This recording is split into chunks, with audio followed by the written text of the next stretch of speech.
بسم اللہ الرحمن الرحیم۔ ناظرین السلام علیکم۔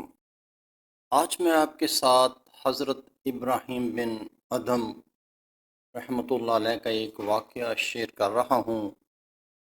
حضرت ابراہیم بن ادھم رحمۃ اللہ علیہ ایک رات اپنے محل میں نماز پڑھ رہے تھے کہ چھت پر کسی دوڑنے کی آواز آئی۔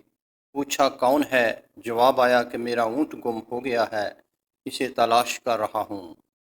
آپ نے فرمایا عجب بات ہے کہ شاہی محلوں پر اونٹ تلاش کیا جا رہا ہے۔ آواز آئی اس سے عجب تو یہ ہے کہ شاہی محلوں میں خدا کو تلاش کیا جا رہا ہے۔ صبح ہوئی اور آپ دربار میں بیٹھے تھے۔ ایک آدمی بے حد دھڑک دربار میں داخل ہوا اور کسی کو ہمت نہ ہوئی کہ اسے روکے۔ آپ کے قریب پہنچا تو آپ نے پوچھا کیا بات ہے؟ اس نے کہا میں مسافر ہوں، تھوڑا سا وقت اس سرائے میں ٹھہرنا چاہتا ہوں۔ آپ نے فرمایا یہ تو محل ہے اور دربار شاہی ہے، سرائے نہیں ہے۔ اس نے کہا پہلے یہاں کون دربار کرتا تھا؟ آپ نے اپنے باپ کا نام لیا۔ اس نے کہا تو ان سے پہلے؟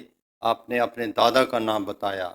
اس نے کہا تو اس سے پہلے ان کا باپ ہوگا؟ آپ نے کہا ہاں۔ اس نے کہا تو یہ سرائے نہیں تو اور کیا چیز ہے؟ ایک آتا ہے اور دوسرا جاتا ہے، کیا آپ ہمیشہ یہاں رہیں گے؟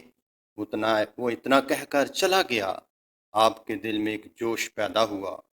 بے ثباتی دنیا کے ایک نقشہ آنکھوں کے آگے پھر گیا۔ بادشاہی چھوڑ کر فقر کا امامہ باندھ کر جنگلوں کو چلے گئے اور پھر تمام عمر منازل فقر ہی میں گزاری۔